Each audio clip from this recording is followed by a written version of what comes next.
professor Juliano, Direito do Consumidor. Começamos aqui a aula 8, chamada Responsabilidade pelo Fato, responsabilidade pelo fato do produto ou fato do serviço. A aula passada foi a aula 7, nós falamos sobre responsabilidade geral no direito do consumidor. Então, hoje nós vamos adentrar numa parte mais específica, na parte mais importante aqui da matéria. Os slides, né, eu vou disponibilizar juntamente com a gravação da aula, e o slide vai estar aparecendo aí na tela para você. Para mim aparece do meu lado esquerdo, não sei qual é o seu lado aí que aparece, mas vai ser possível você me acompanhar, e vai ficar mais fácil, né, para a gente ir anotando e a gente ir conversando sobre a matéria. Então, esse quadro sinótico é o mesmo quadro da aula passada, para você poder entender que na aula 7 a gente conversou sobre responsabilidade do fornecedor. Na aula de hoje nós vamos conversar sobre responsabilidade do fato do fato do produto e responsabilidade do fato do serviço. Na próxima aula, que será a aula 9, nós vamos falar apenas da responsabilidade do vício do produto e responsabilidade do vício do serviço. Então, voltando aqui ao tema da aula de hoje, então hoje nós vamos falar sobre fato do produto e fato do serviço. Se para você ficar mais fácil, grife aí a palavrinha fato e coloque assim, defeito, que é o que a gente conversou na aula passada. Então, se ficar mais fácil para o seu entendimento, grife a palavrinha fato e substitua por defeito. Então, responsabilidade pelo defeito do produto, responsabilidade pelo defeito do serviço. É isso que a gente vai conversar hoje. E daí, começando a nossa aula pelo item número 1, aqui, ó, responsabilidade pelo fato do produto, então ele vai estar dizendo o seguinte para você, que peguem o seu código, né, que vai ficar melhor, mas eu acho que eu até copiei o artigo aí para você. No artigo 12, vai estar descrito o quê? A responsabilidade pelo fato do produto. E no artigo 14, vai estar descrito o fato do serviço. Não tem nenhuma manobra aqui de mágico, é muito simples essa nossa conversa, mas eu preciso que você raciocine aqui comigo, porque eu vou trazer a ideia completa da questão do serviço e do produto ser defeituoso. Embora o Código de Defesa do Consumidor trate em apenas 3 artigos, vocês vão ver quanta coisa eu vou falar para vocês hoje. Então, anotem aí, se você estiver com o seu CDC em mãos, faça a remissão. Artigo 12 fala sobre vício do produto e artigo 14 sobre vício do serviço. Evidentemente que para haver a indenização por dano moral, tem que haver o defeito, tem que haver o fato. Se não atingiu a integridade psicológica do consumidor, não tem como a gente imaginar, né, a possibilidade de uma indenização. Eu projeto aí na tela para você o caput do artigo 12. Então, eu gostaria muito que você abrisse o seu Código de Defesa do Consumidor. Se assim não for possível, anote aí no seu caderno. Por quê? Ainda que seja simplória essa questão do artigo 12, nós vamos ver aqui algumas controvérsias. Então, vamos lá. O fabricante, o produtor, construtor, nacional ou estrangeiro, e o importador respondem. Olha agora a locução, independentemente de culpa. E eu faço a primeira pergunta da aula desse dia 13. O que quer dizer independentemente de culpa? Respondo ou passa? Respondem ou passa? Passam, não é o louco, não vai passar de ano, hein? Independentemente da existência de culpa, quer dizer o quê? Responsabilidade objetiva, gente. Por isso que eu fracionei a nossa conversa em 3 aulas, para que a gente pudesse construir esse raciocínio e não fosse uma coisa muito corrida. Eu preciso muito que você reflita aqui junto comigo. Então, no caput do artigo 12, já começa a aparecer, né, a primeira vez aqui, a responsabilidade objetiva do Código de Defesa do Consumidor. E o artigo segue, ó, pela reparação dos danos causados aos consumidores. Olha, ele usa a palavrinha, por defeitos. Tem como você errar isso em algum teste que você esteja com o código em mãos?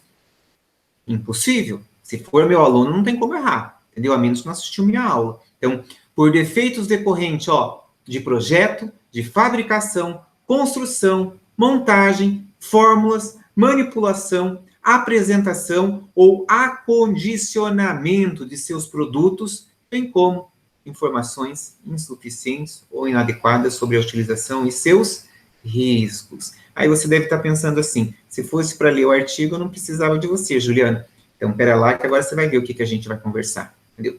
Isso quer dizer o quê? Esse caput, essa conversa que eu quero ter hoje com vocês sobre o artigo 12, quer dizer o quê? Que o fabricante responde por o quê? Pelo que ele fabricou. Que o produtor responde pelo que ele produziu. Que o construtor responde pelo que ele construiu. E o importador responde pelo que ele importou. Tá faltando alguém aí nessa cadeia de consumo? Não sei, Juliana, a aula é sua. Tá faltando alguém ou não? Pergunta da prova. Quem foi excluído do caput do artigo 12 do Código de Defesa do Consumidor? Aí o aluno pensa, eu lá vou saber quem foi excluído, Juliana? Então, mas eu vou te contar. Quem que tá faltando ali?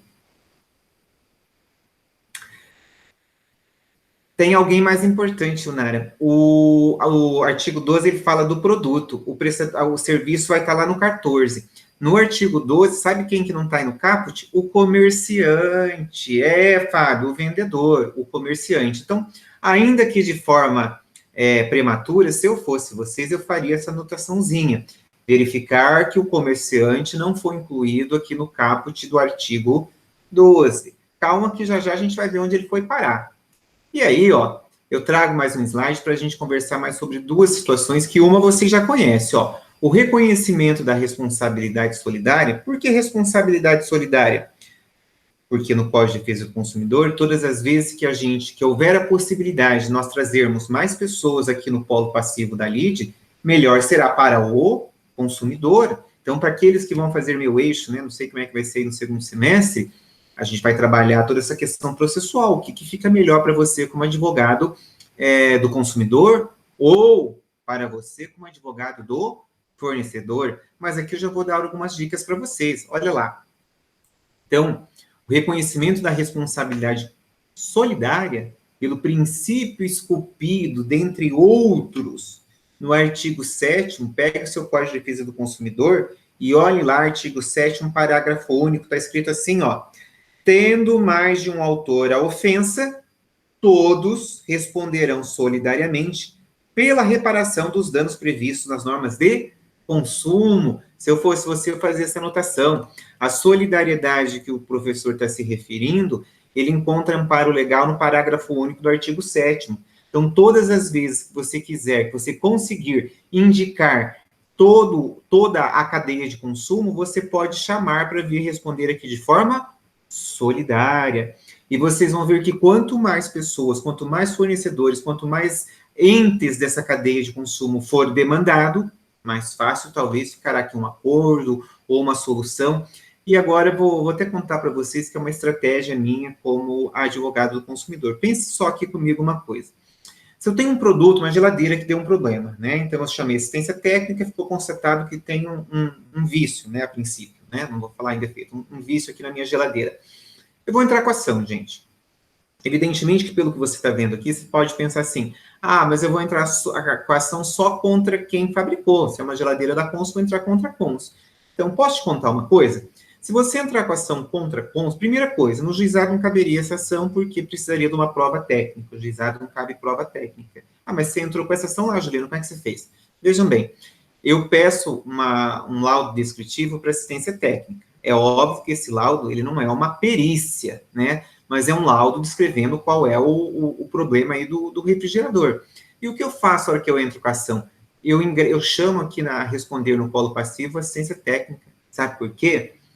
Para ele não poder ser testemunha no processo. Então, como ele vai ser parte e não vai ser testemunha, ou seja, vai ser demandado, ele vai ter que vir e prestar aqui o esclarecimento, o depoimento desse, porque quem vai pedir a oitiva dele sou eu. Eu quero ouvir o representante legal dos fornecedores. Então, estão vendo? Isso aqui é jogada processual. Então, por isso que eu estou convidando você a refletir comigo. Fora a questão do artigo 7º, nós vamos ver mais para frente um pouquinho, mas você pegue seu código para olhar, artigo 25, parágrafo 1º, está escrito assim, ó, havendo mais de um responsável pela causação do dano, todos responderão solidariamente pela reparação prevista nesta e nas sessões anteriores. Então, vejam bem, até a sessão, deixa eu ver qual sessão é essa, até a seção 3, que vai estar falando da responsabilidade do vício do produto, ainda que não houvesse o parágrafo único do artigo 7º, o 25, parágrafo 1º, veio e reforçou. Então, pergunta que talvez a gente possa até fazer a título de trabalho do segundo bimestre, né? Quais são, ou onde, ou aponte qual é o dispositivo legal, ou né, qual é o dispositivo no Código de Defesa do Consumidor que nos permite a responsabilidade solidária dos fornecedores. Então, se eu fosse você, eu anotava aí, é o parágrafo único do artigo 7º e o parágrafo 1º do artigo 25. Tomem nota dessas coisas, porque depois isso aí vai ser importante. E eu sigo ali no slide dizendo o quê? Que todos responderão solidariamente e independentemente de culpa. Quando a gente fala independentemente de culpa, nós estamos pensando em responsabilidade solidária. E aí eu coloco um exemplo aí para vocês, ó, um exemplo.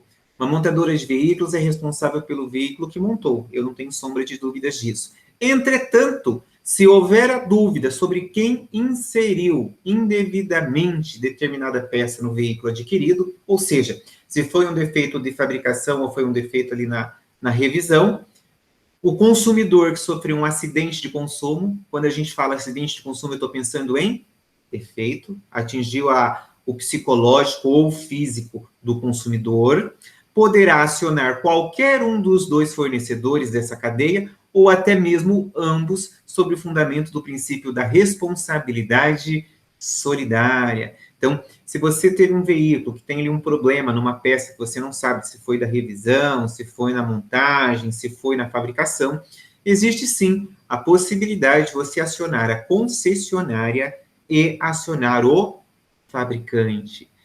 Nesses casos de veículo, normalmente eu tomo cuidado de tentar entender quem é o responsável real da história. Por quê? Porque uma montadora, evidentemente, a sua sede, né, jurídica vai ficar em São Paulo e, de repente, eles vão querer fazer uma discussão enorme, que esse processo não cabe no juizado e uma série de outras coisas. Então, normalmente eu faço uma análise e, esse caso de veículo, a gente acaba indo para vara civil.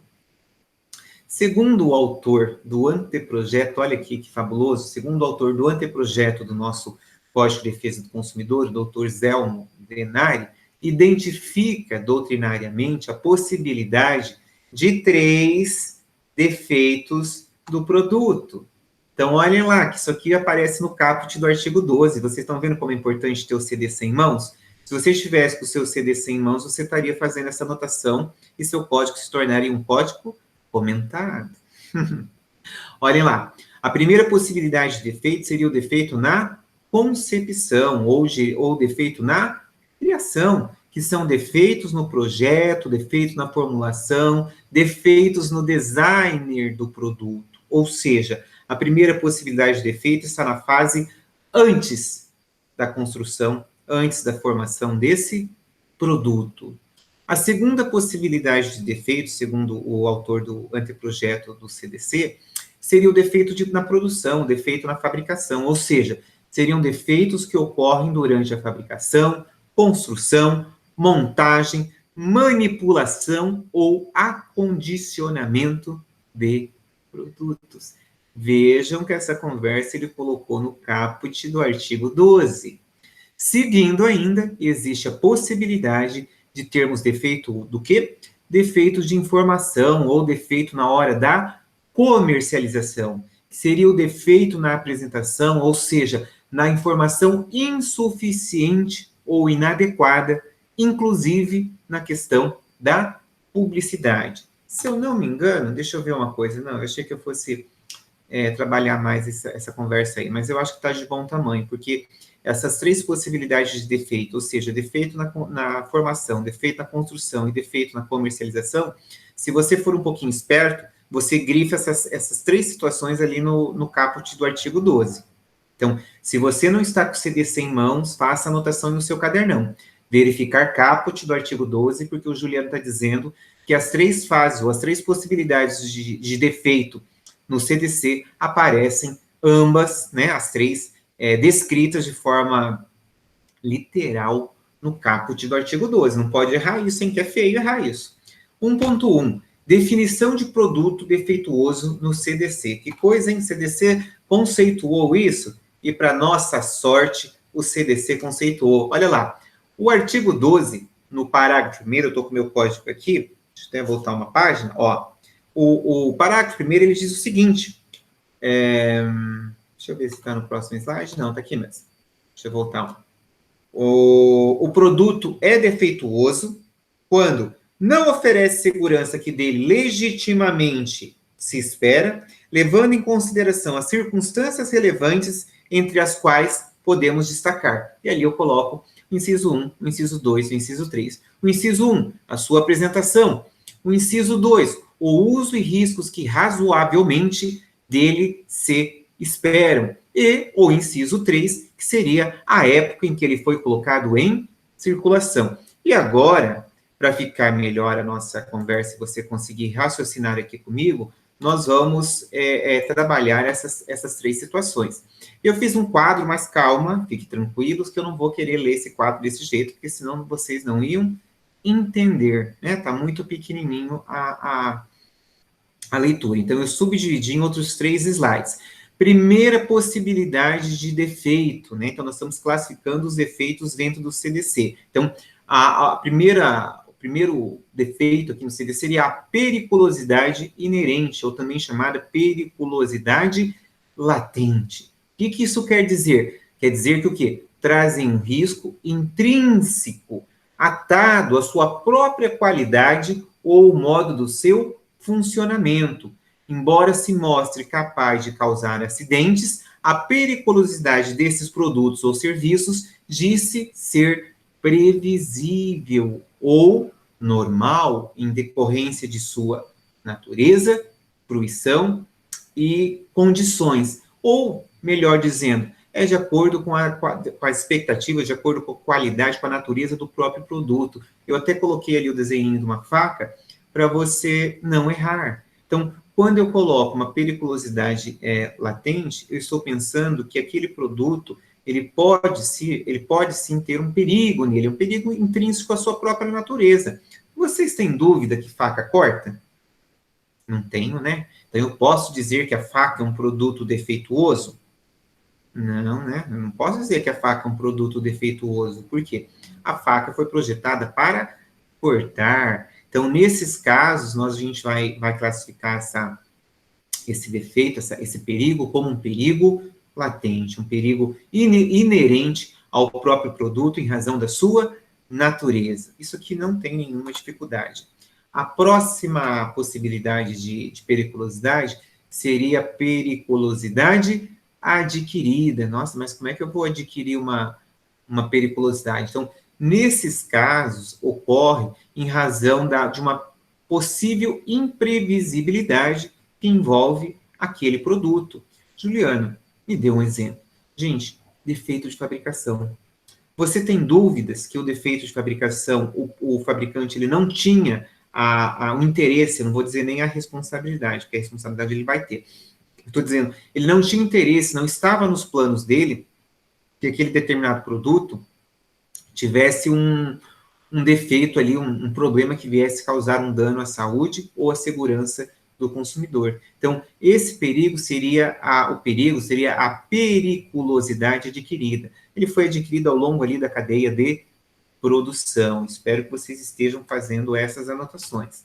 E a terceira e última periculosidade que ocorre aqui no direito do consumidor, se tratando do artigo 12, seria a periculosidade exagerada. Poxa vida, o que seriam isso? O que seria essa história de periculosidade exagerada? Isso aqui seria aquelas situações em que o produto que o fornecedor vai colocar no mercado de consumo, ou seja, que ele está disposto a vender, a comercializar, ela possui uma periculosidade, ela pode vir a causar um dano à saúde ou à segurança do consumidor, que seja um dano além daquele que a gente possa prever. Ou seja, seria uma situação de um produto muito perigoso, então, por ser um produto muito perigoso, ele tem que vir e fazer essa informação. Deixa eu ver uma coisa.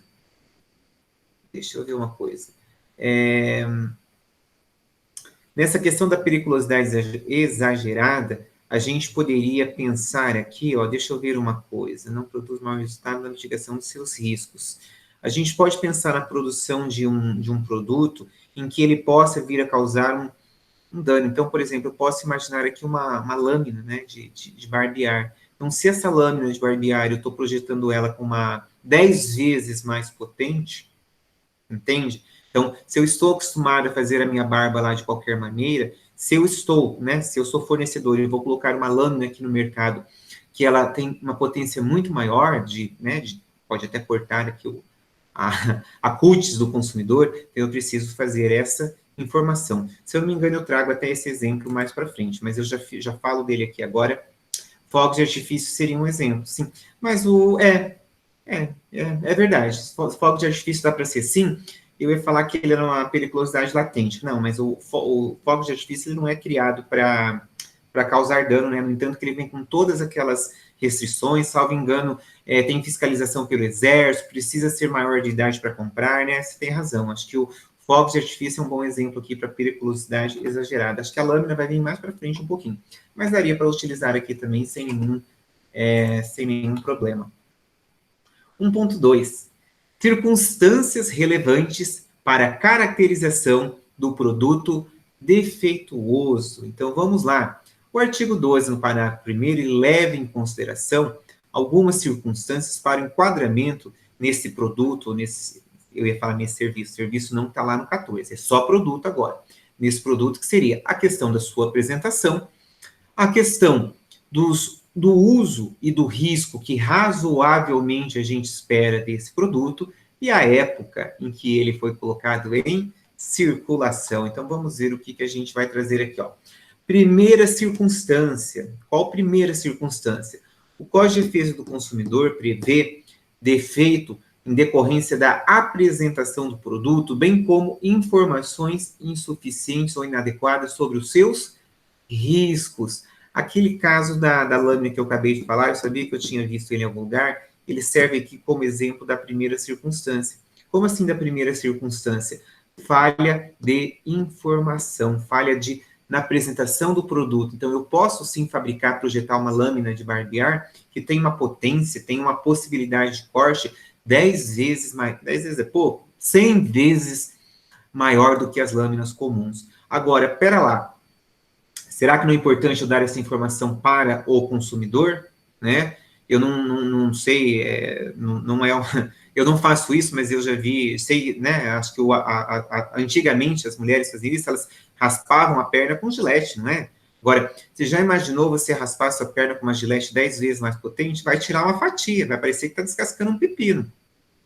Né? Meu Deus do céu. Então, essa é a primeira possibilidade, a primeira circunstância prevista no Código de Defesa do Consumidor, em que lá nunca mais aparece pelo. Eu acho também, Fábio, se isso acontecer, vai tirar até aquilo que as dermatologistas chamam que é o bulbo, o folículo do cabelo, do pelo, né? Então, essa informação de que essa lâmina é extremamente potente, ela tem que vir aqui, tem que haver essa informação para o consumidor. Por quê? Porque senão eu vou comprar a lâmina.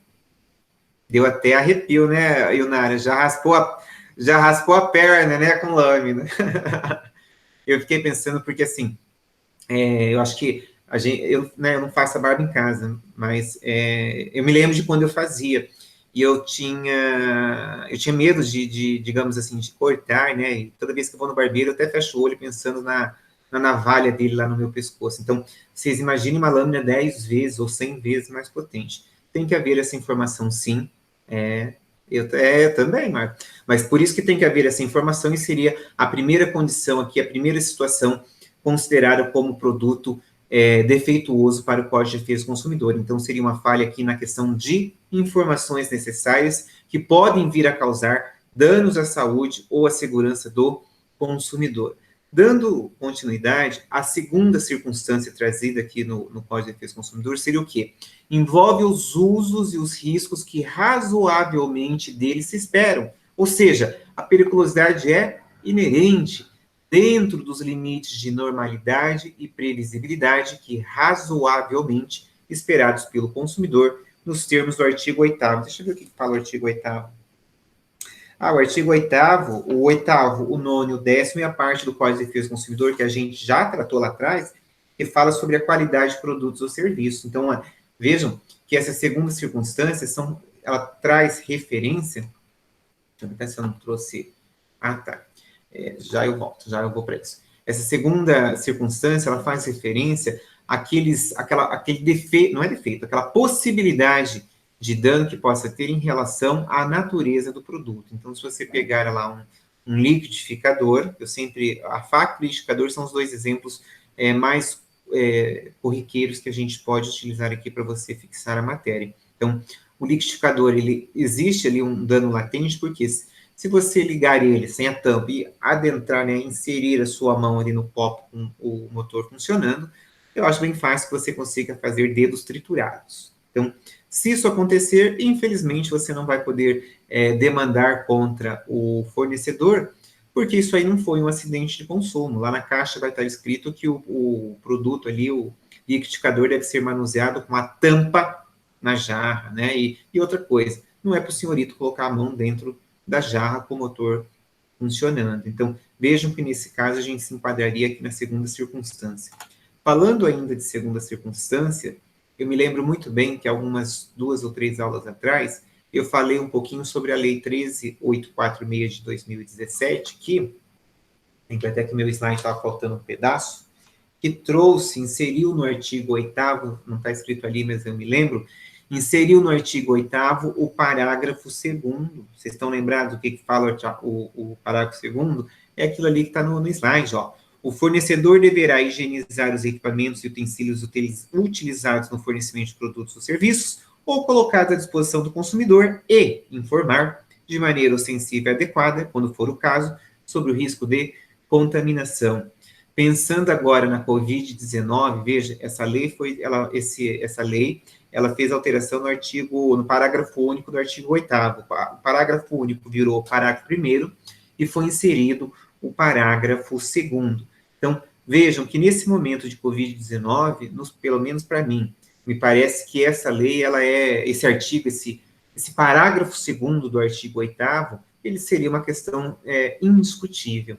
Em anos anteriores, eu me lembro muito bem, em 2018, o ano passado eu não estou muito bem lembrado, lembro de 2018, quando eu falei isso em sala de aula, os alunos deram risada. Por quê? Eles pensaram, porque olha o exemplo que os doutrinadores trazem, que seria a obrigação dos supermercados, dos cybercafés, das lan houses, fazer o quê? Desinfectar mouse, carrinhos, cestinhas e outras coisas. Então, em 2018, quando eu tratava desse assunto da lei 13.846 de 2017, o aluno rachava o bico de rir, pensando assim, poxa vida, o legislador está dando um tiro no pé, né? Quando vem aqui e desdobrou o parágrafo único em parágrafo 1º e parágrafo 2º, e causou aqui a obrigatoriedade de desinfecção do carrinho de mercado. Então, para vocês verem, hoje, né, não seria nem a questão da aplicação do parágrafo 2º, porque hoje o mundo está vivendo a pandemia do Covid-19. Então, a gente tem decreto municipal, decreto estadual e decreto federal.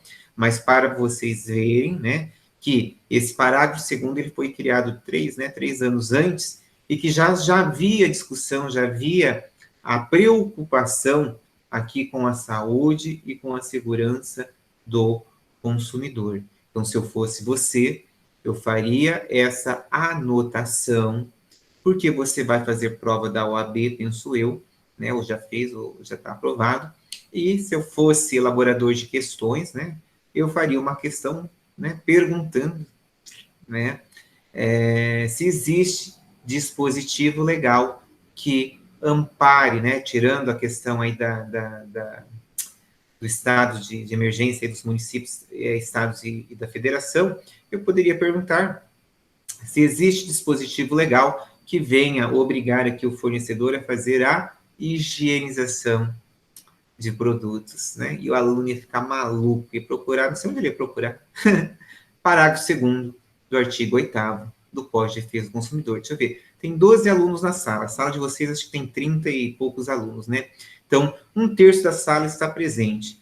Espero que os presentes acertem essa questão. Se não vier na OAB, sem dúvida que vem na minha prova? Não, nem eu não tenho dúvida. Então, anotem aí, façam essa remissão aí no seu caderno, que essa é uma boa pergunta, né?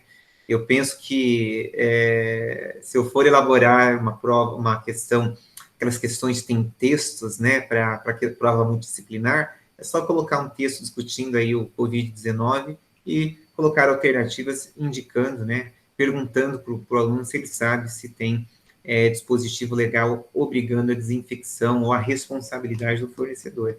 Então, vejam que eu aposto com vocês que os seus colegas que não estão assistindo essa aula não vão saber disso que nós estamos tratando. E hoje você tomava nota. Terceira circunstância. Leve em consideração a época em que o produto foi colocado em circulação, isto é, se era possível prever a essa época os riscos que o bem de consumo poderia causar no mercado de consumo. Ou seja, quando eu fui colocar esse meu produto, eu ia falar serviço, não é, nós estamos falando agora só de produto. Quando eu fui colocar esse produto no mercado, se haveria a possibilidade de eu ter que prever, né, um possível dano aí à saúde ou à segurança do consumidor. Se eu não me engano, de manhã, o exemplo que eu usei talvez não seja, né, parece que tem um exemplo mórbido, não seja o mais adequado, mas você vai entender o que eu estou falando. Aquela questão da cervejaria Baker, né, a contaminação da cerveja pelo etileno glicol. O que acontece? Você vai dizer, mas aquilo lá foi uma sabotagem industrial, aquilo lá foi um dano, eu sei lá o que foi, né, o inquérito ainda não está terminado. Mas a gente poderia fazer uma reflexão e pensar nessa terceira circunstância como a responsabilidade da cervejaria. Por quê? Veja, se houvesse a necessidade, né? Eles teriam que saber que poderia haver essa contaminação, então não poderia comercializar esse produto. Eu não sei se alguns de vocês já fizeram, já conhecem alguma cervejaria, alguma coisa. Eu fui agora em dezembro como é que chama lá na cervejaria, na Leopoldina, que é a cervejaria lá em Bento Gonçalves, da Casa Valduga, né? Então, assim, são cervejas especiais, não são baratas, a garrafa mais barata acho que custa, eu não me lembro bem, acho que custa R$ 28, mas mais ou menos R$ 60, são cervejas realmente para degustar, não é para beber, que nem o pessoal toma Skol por aí. E lá você vai ver que o processo de fabricação daquela cerveja fica todo todo ao vivo, né? Tipo, fica pelo vidro, você vê tudo. E em todas as etapas ali existe a questão da prova, né? A questão da verificação se o teor alcoólico, se a fermentação, se a coisa está de acordo com o padrão de qualidade. Então, evidentemente, lá com a Baker, por ser talvez uma cervejaria de produção a nível um pouco mais em escala industrial, né? Mas mesmo assim, a gente poderia, de repente, estender essa questão da Baker para essa terceira circunstância. Ali, ó, eu trago como exemplo o artigo 10, parágrafo 1º. Deixa eu ver o que está falando o parágrafo 1º.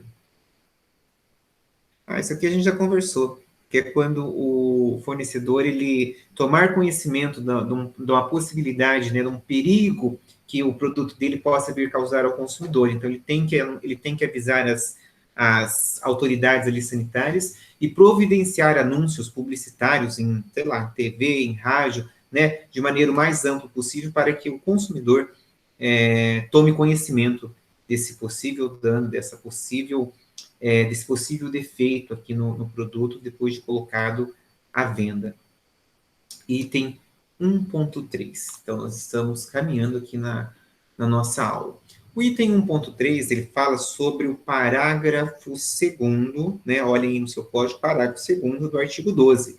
E o parágrafo 2º do artigo 12 diz o seguinte: o produto não é considerado defeituoso pelo fato de outro de melhor qualidade ter sido colocado no mercado. O que isso está querendo dizer? Isso está querendo dizer que todas as vezes que o fabricante coloca um produto melhor do que aquele que você comprou, ou reestilizado, né? Isso acontece muito com veículos aqui no Brasil, infelizmente, não pode, não dá para ser considerado um produto defeituoso. Eu usei o exemplo dos veículos, gente, porque eu não me lembro se era o Fabrício Bonzão ou se não é no Bruno Mirage, mas um desses dois autores, mas você pode procurar aí pela RT pelo Moodle, um desses dois autores, ou procura pela RT, que tanto faz, eles mostram a discussão que foi levada até o STJ da reutilização de veículos. Então, quando você pega uma marca premium, tipo BMW, Mercedes, Audi, o que acontece? Essas categorias, como são marcas mundiais, né, não que as outras não sejam, mas essas são marcas que eles chamam de marcas premium, né? O modelo do veículo permanece em torno de 7 ou mais anos, sem que haja uma mudança drástica. Já no Brasil, os veículos daqui não respeitam esse prazo. Então, evidentemente, nós estamos expostos apenas à legislação do Brasil, não dá para aplicar aqui o direito internacional nesse caso, mas, infelizmente, aqui no Brasil, você pode comprar um veículo nesse ano, e o ano que vem esse veículo pode ter sido reestilizado. É por essa razão, não é bem agora o momento oportuno, mas eu já vou aproveitar para explicar. É por essa razão que existe aqui no Brasil veículos. Por exemplo, nós estamos em 2020, o meu carro ele é 1920. Então, ele é fabricado em 2019, modelo 2020. Então, durante esse ano de 2020, a fabricante lá do meu carro no Brasil, ela não pode mudar o modelo dele. Por quê? O meu carro é modelo 20. Isso não daria para eu discutir como defeito. Os advogados levaram essa discussão ao STJ, alegando que o carro é defeituoso, porque ele foi reestilizado. Não dá para discutir a reestilização. Se o fabricante mudar, fizer essa reestilização, não observando a questão do meu carro, que é modelo 20, eu posso discutir uma possível dano material. Por isso que os veículos são fabricados, por exemplo, 19 e 20, agora nós estamos no mês de maio, já estão sendo comercializados os modelos 20, e mais daqui uns meses vão começar a ser comercializados os veículos 20/21. O modelo 20/21 pode ser diferente do modelo do meu carro. Então, isso, infelizmente, é um entendimento jurisprudencial aqui do Brasil. Então, se você fizer a opção aí para uma marca, sei lá, pode pegar qualquer uma aí, Ford, Chevrolet, Fiat, Volkswagen, vocês podem observar que nessa grade de montagem brasileira, eles não respeitam essa questão aí dos 7, 8 anos para reestilizar o veículo, né? Alguns demoram um pouco mais, mas vocês pegam aí, é facinho de pensar, pega o Cruze que foi reestilizado rapidinho. Eu me lembro que em 2015, 2014, eu tive um Civic, entendeu? Você veja, meu Civic era modelo novo, não demorou, acho que um ano e pouco, né? Ele saiu esse modelo que está sendo comercializado até agora. Você vai dizer, mas então tá dando já os 6 ou 7 anos, entendeu? Mas nós estamos falando de Honda, né? Honda, Toyota, eles também tentam observar essa questão aí de manter a produção do veículo aí por uma determinada quantidade de anos, porque, querendo ou não sei se você está entendendo o que eu quero chegar, onde eu quero chegar, é que se você acaba de comprar um carro e ele é reestilizado, o seu carro fica valendo menos. Isso aí pode causar um prejuízo econômico ao consumidor. Então, aqui no Brasil, infelizmente, se você levar essa discussão até o STJ, o seu veículo não será considerado defeituoso. Dependendo das circunstâncias, como eu estou te explicando, né? Ano de fabricação, como no meu carro é 19, modelo 20, esse ano aquela montadora não pode mudar no Brasil o modelo, porque o meu carro é modelo 20. O modelo 2020 tem que ser igual ao modelo do meu carro. E o carro fabricado 2020, modelo 2021. Bom, aí não é mais o mesmo modelo, aí poderia haver uma reestilização, sim. é esse o entendimento jurisprudencial aqui no Brasil. Se tiverem com tempo, depois deem uma olhada nesse assunto, porque tem vários julgados, tem vários recursos especiais nesse sentido. É legal, eu devia até ter, depois se eu lembrar, eu procuro isso aqui e trago para vocês, se eu lembrar. Se eu não lembrar, vocês me lembrem, né? Manda lá um recadinho para mim. Professor, acha um acórdão aí do STJ, que trata aí da questão do veículo não ser considerado defeituoso quando o modelo dele é reestilizado aqui no Brasil. Então, infelizmente, a gente tem que estudar de acordo com o direito brasileiro, mas no direito internacional, mas não é o nosso caso, né? A gente não consegue fazer essa discussão aqui no Brasil. E tem, né? Já falei demais sobre isso. Item 1.4. Responsabilidade do comerciante pelo fato do produto. Lembram daquela anotação que eu acabei, né? Deixa eu ver, 7h40, então faz 20 minutinhos que eu pedi para você anotar, 30 minutinhos que eu perguntei para você quem é que estava excluído do caput do artigo 12. Você está lembrado? Perderam as anotações em 20 minutos? Quem que era, Fábio? Era o comerciante, lembra? Olha lá, o CDC agora vai tratar do comerciante. E o Nara, faz a anotação aí no seu código para não errar na prova, hein? Ó, artigo 13. O comerciante é igualmente responsável, nos termos do antigo anterior, quando? É verdade, artigo 13, tá vendo? Olha o código aí. Olha lá, entendeu? O artigo 13, o legislador veio e trabalhou de forma separada o comerciante. Então, primeira bolinha ali, ó, primeira no meu slide, seria, deixa eu ver se é o inciso primeiro. É o inciso primeiro, eu poderia até ter posto ali como inciso primeiro, ó. O fabricante, eu estou olhando aqui no código, o fabricante, o construtor, o produtor ou o importador não puderem ser identificados. Então, todas as vezes que eu for comprar um produto e eu não conseguir identificar quem é que fabricou, quem é que construiu ou quem é que produziu, ou se esse produto for importado, quem é que fez a importação, se eu não conseguir descobrir isso, né, quem é que eu vou responsabilizar? O comerciante. Juliano, eu não estou conseguindo pensar num exemplo, eu vou te dar vários exemplos. Eu acho até que está no slide da frente, mas deixa eu ver. Mas eu já falo agora. Deixa eu já te falar, que depois você só acompanha no próximo slide. Então, exemplo de produto que eu não consigo verificar quem produziu. Eu moro aqui do lado de um supermercado Cidade Canção. Digamos que eu desça ali agora, deixa eu ver se não é 8 horas, o mercado está aberto ainda. Vou ali e compro tomates. Tomates a granel. Dá para eu descobrir quem produziu? Como eu estou falando de fato, né, de defeito do produto, então digamos que eu compre esse tomate, venha aqui para minha casa, faça um saladão de tomate, coma e passe mal. Eu não, possivelmente, né, se o tomate foi comprado a granel, ele não tem identificação, gente. Então, o que eu vou poder fazer? Eu vou poder entrar com ação contra o supermercado. Aí você já deve estar pensando, mas eu vou entrar contra o supermercado, contra o produtor. Ou, pera lá, você sabe quem produziu? Se você sabe quem produziu, chama todo mundo aqui na questão da solidariedade. Se você não sabe, chame o comerciante. Coitado do comerciante. Gente, fique tranquilo. Isso aí daí vai para o direito empresarial, ele que faça depois a ação de regresso, que eu vou mostrar para vocês. Quer ver? Tem aqui, ó, o parágrafo único, mas calma que nós não estamos no parágrafo único ainda. Então, produto que eu não consegui identificar quem produziu, infelizmente, eu vou atrás do comerciante. Inciso 2, que acho que é a segunda bolinha minha ali, ó. O produto for fornecido sem identificação clara do seu fabricante, produtor, construtor ou importador.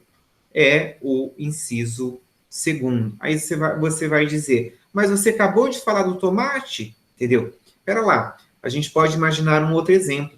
Quando você vai ali no supermercado, aqui pelo menos no Cidade Canção, e compra aqueles bolos, né, de fabricação, você vai dizer, alguns são fabricação própria. Tomara, se for fabricação própria, eu já achei quem produziu. E se for de um terceiro, né? talvez não tenha a informação clara. Já pensou lá no, digamos que não vende, tá? Não estou nem fazendo propaganda para ninguém, olha o merchandise. Digamos que eu venho comprar o bolo da madre aqui no Cidade Canção. Aí você vai dizer, ué, mas o bolo da madre, você sabe quem fabricou? Então, mas e se essa madre não foi a madre que você está pensando? Né? E não tiver CNPJ, não tiver uma série de características que eu possa descobrir quem fabricou? É o mesmo raciocínio, eu vou atrás do comerciante.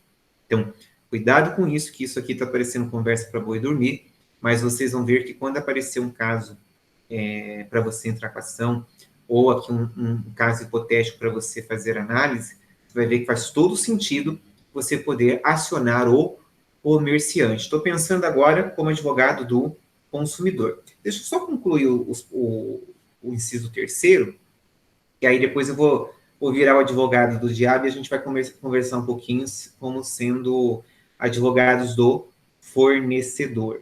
Então, ali falta ainda o inciso 3, que o inciso 3 seria quando não sou fornecedor. Quando o fornecedor tiver problema, não tiver sido acondicionado o produto de forma adequada. Seria aquele próximo slide ali que eu comecei, depois eu tirei, ó. Dê uma olhadinha com calma, a primeira bolinha ali, eu coloquei um pé de alface. Tá com fome, né? Eu também tô.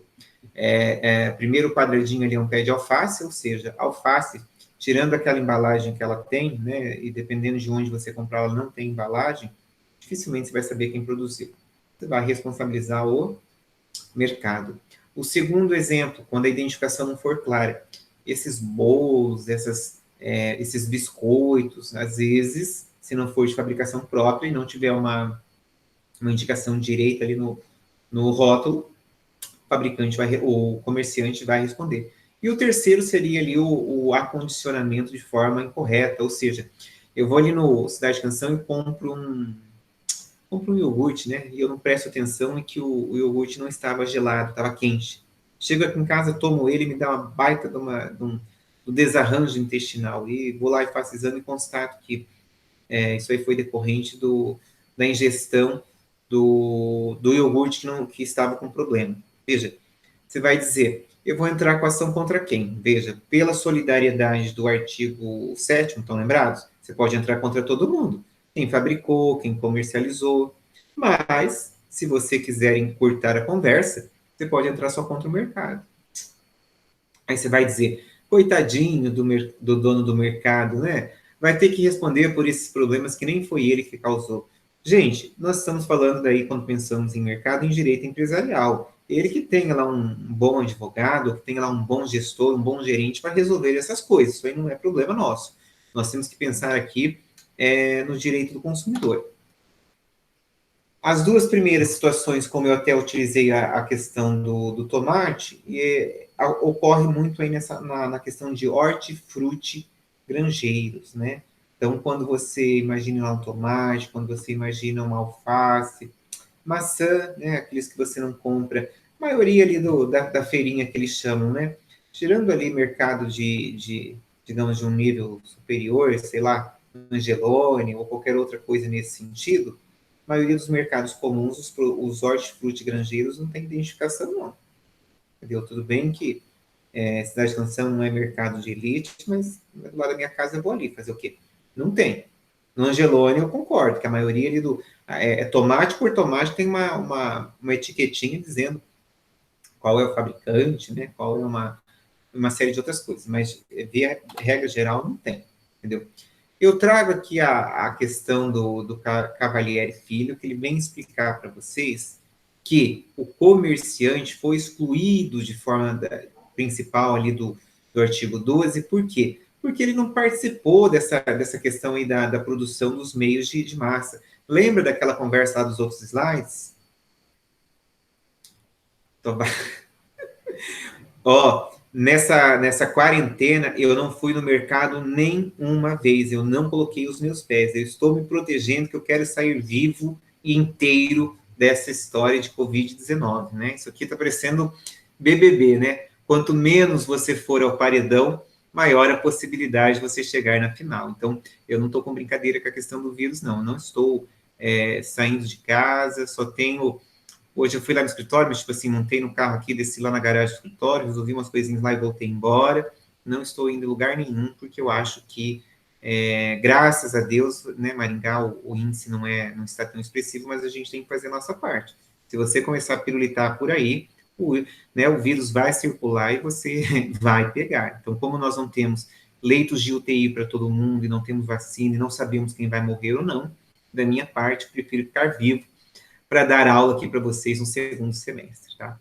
Eu não fui no mercado nenhuma vez, então nem estou falando de Angelone, que nem lá eu vou. Então, nessa discussão aqui, o Cavalieri Filho, ele vem mostrar para a gente que que o comerciante, ele não participou do processo de produção, ele não fez nada disso. Então, como ele não fez nada disso, ele poderia, sim, ser excluído do caput do artigo 12, assim como aconteceu.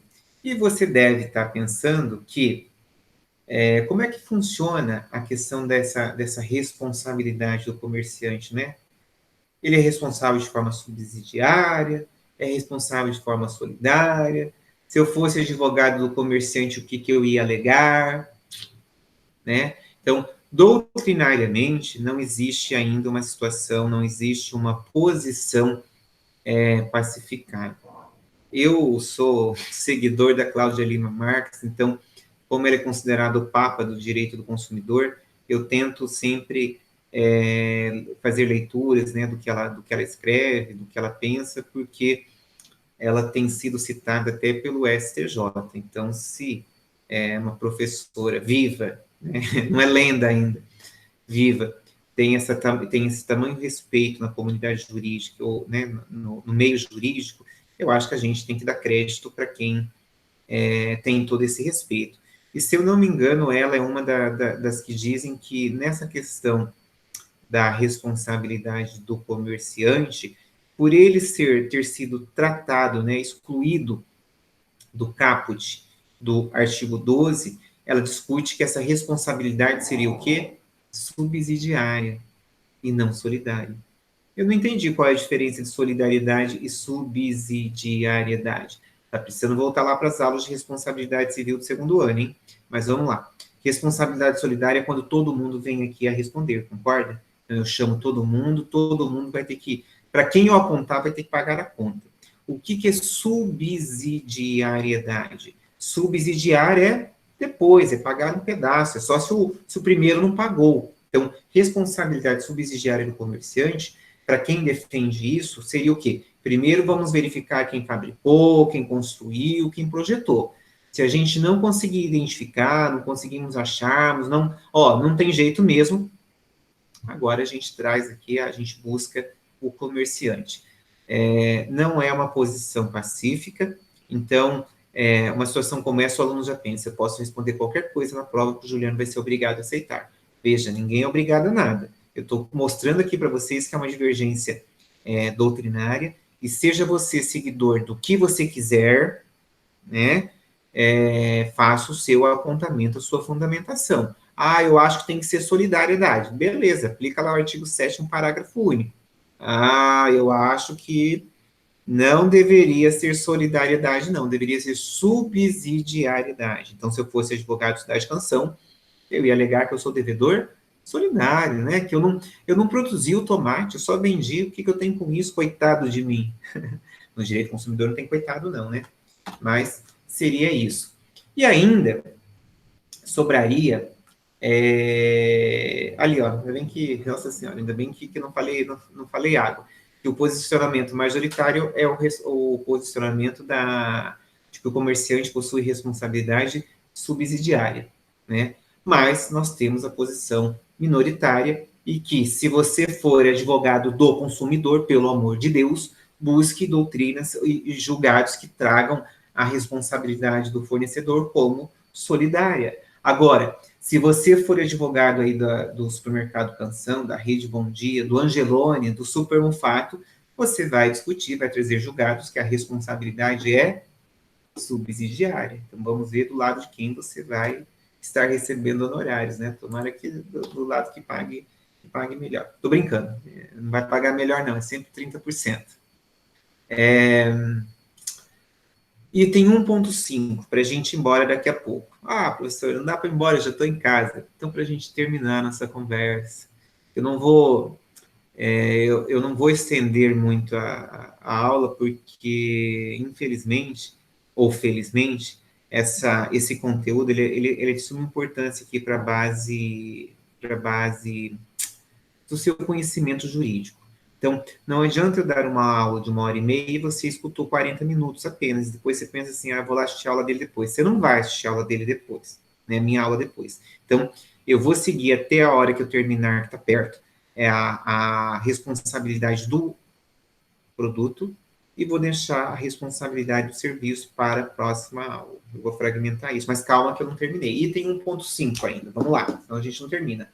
Faltam... Se estivéssemos em sala de aula, tá vendo? Faltariam 5 com 35, 40 minutos. Já pensou? Olha como a aula online a coisa rende muito mais. Mas vamos lá. E tem 1.5, direito de regresso. O direito de regresso, gente, a lei já determinou, o Código de Defesa do Consumidor já explicou de forma bonitinha como é que vai funcionar o direito de regresso. E está lá no parágrafo único, olha lá. Vou ler para vocês. Aquele que efetivar o pagamento ao prejudicado poderá, veja, é uma possibilidade, poderá exercer o direito de regresso contra os demais responsáveis, segundo sua participação na causação do evento danoso. Deixa eu ver uma coisa que eu acho que eu anotei. Ah, não. Eu estou ficando gaga, no negócio da denunciação à lide. O direito de regresso, então, está no parágrafo único do artigo 13. É que essa conversa do direito de regresso, ela vem junto com a questão da denunciação à lide. Então, eu já vou falar tudo de uma vez só, porque eu fico aqui com o conteúdo caindo da boca. Olha só. O direito de regresso então, digamos que eu entrei com a ação aqui contra o supermercado Cidade Canção. Comprei lá o tomate, passei mal, não achei quem é o produtor, entrei contra o Cidade Canção.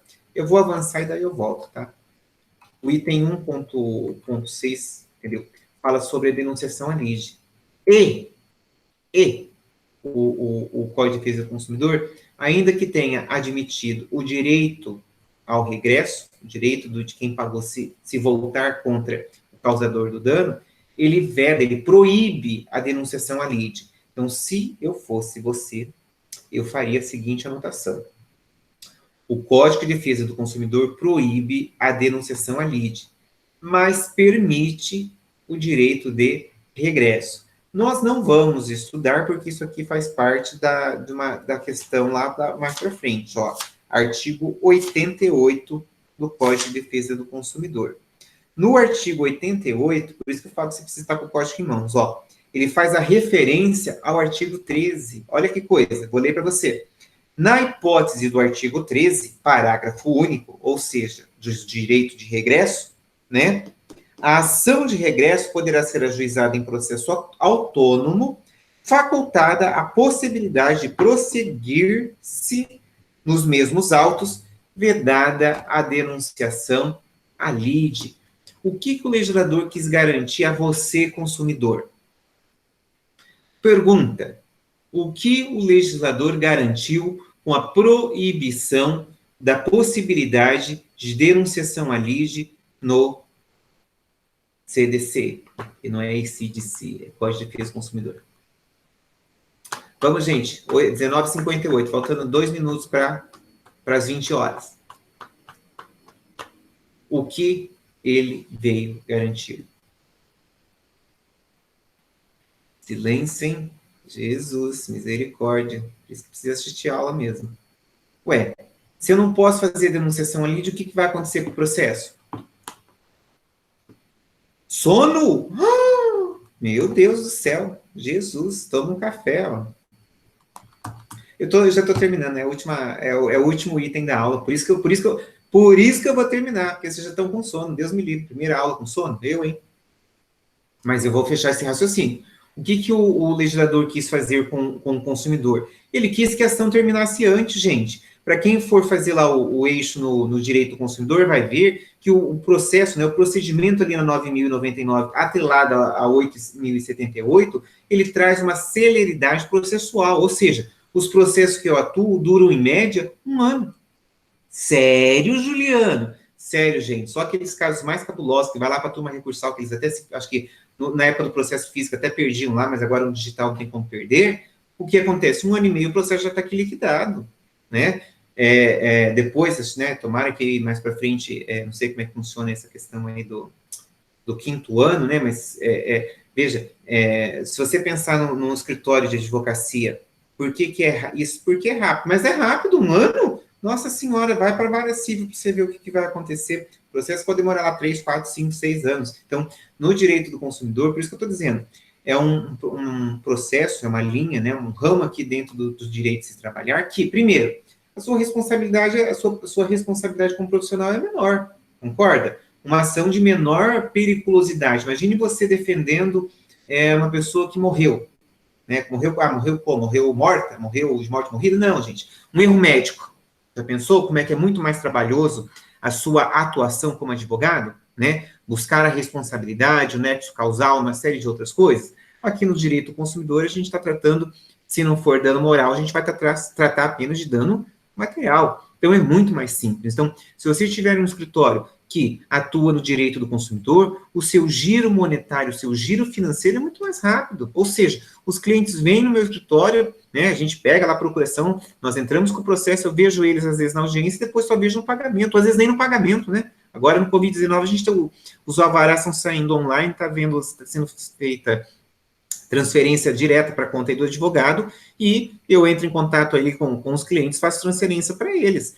Eu ainda, né, graças a Deus, eu não tenho cliente problemático. Quando eu digo cliente problemático, é aquele que acha que você vai passar a perna nele, ou que você não combinou lá os 30% ou qualquer coisa nesse sentido. Então, eu tomo a cautela de ser bem transparente e honesto com relação a isso. Então, o que está combinado, né? Comigo não tem essa de, combinei 30 e vou cobrar 40, né? Então, cuidado, você até pode cobrar 40, mas desde que seu cliente permita, desde que ele contrate isso por escrito com você. Eu te recomendo fazer a coisa da forma correta, porque isso eu aprendi, vou até citar o nome, eu aprendi lá com o doutor Herreristo, né? No primeiro ano de formado, eu fiquei 1 ano no escritório dele,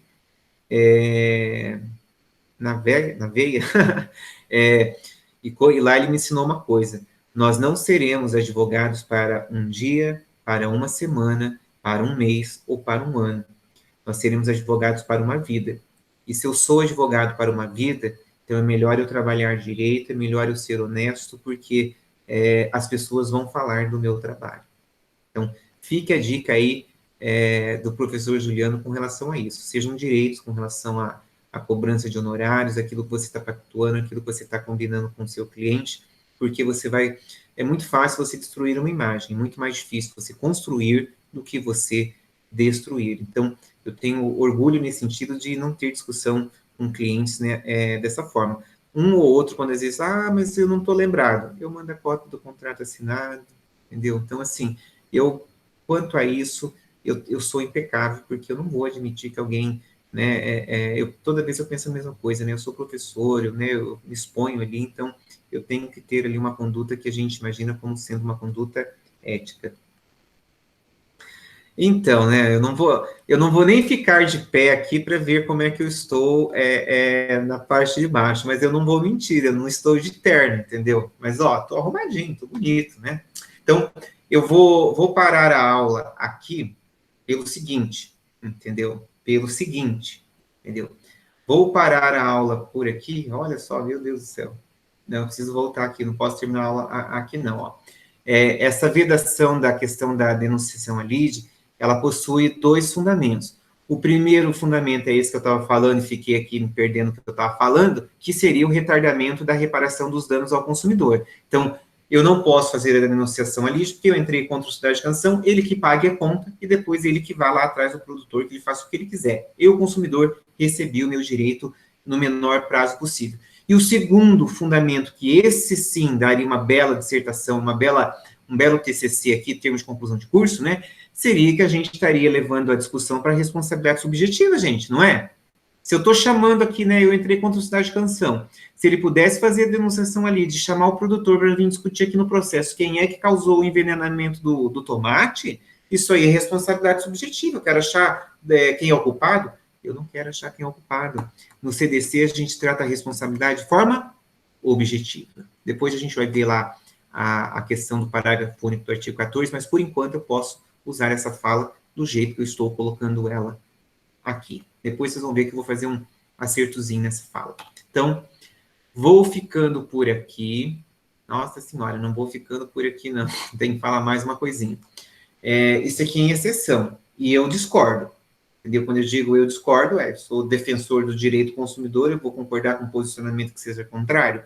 Não vou. Ainda que, como diz o outro, mas você é voto vencido, não tem problema. É graças aos votos de divergência que uma hora muda o entendimento jurisprudencial. Tem um recurso especial, só que, também anotei, esqueci de anotar de onde é a origem dele, né? Recurso especial 439.233 do STJ, que, num caso de indenização por dano moral contra a porta giratória do banco que travou, sabe? O juiz admitiu, o STJ admitiu a denunciação ali de trazer aqui a discussão a empresa que era a prestadora do serviço de segurança, por entender que ela que era a responsável direta pelo dano e não a instituição financeira. Temos recurso especial nesse sentido, vai depender do lado que você estiver advogando. Eu vou ficar do lado do consumidor e vou dizer, eu não quero saber. Se fosse uma ação de juizado, vocês estão vendo por que a ação de juizado vai mais rápido? Não cabe, você não consegue levar ela até o STJ, ela morre na turma recursal. Você vai dizer, mas isso não é justo. É justo sim, gente. Juizado é no máximo 40 salários mínimos. Então, uma ação de uma discussão maior é vara civil. Vara civil você leva até o STJ. Juizado não. Não vai levar. Entendeu? Então, item 1.7. Eu não vou... É isso aqui que eu já vou parar por aqui, porque senão fica muito longa a nossa conversa. E o Nara já está com sono, né, Nara? Já parou de me ouvir, já travou até o microfone. Então, mas eu estou brincando, não é por isso não. É porque no matutino eu também parei por aqui e eu tenho tomado esse cuidado de, né, as primeiras a gente andou passando aí dos 60 minutos, mas é melhor a gente não passar muito disso, porque depois, olha, se a gente só tem 12 alunos online, quer dizer que outros vão assistir em outro momento. Então, quanto mais longa a aula, pior vai ser a concentração deles, né? Pior a concentração deles. Então, eu vou ficando por aqui e a gente continua a nossa conversa na próxima. Já pode o quê? Já pode casar? Por quê? Vou ficando por aqui e daí na próxima aula, que será quarta-feira, a gente segue aqui com a conversa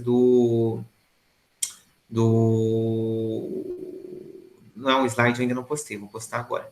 A gente segue com a conversa das excludentes de responsabilidade. Isso é muito importante, entendeu? Não tem como você advogar para o fornecedor se você não souber as excludentes. E como advogado do consumidor, se você sabe quais são as excludentes, o que acontece? Falta aula 7 e 8 no Moodle? É porque sabe o que acontece? A 8, é isso mesmo. A aula 7, na verdade, o Moodle não aceitou ela. Quando eu digo que o Moodle não aceitou, ela ficou grande demais. Eu tive que postar ela lá no canal do YouTube e eu esqueci de colocar o link aí para vocês. Eu vou fazer essa revisão hoje.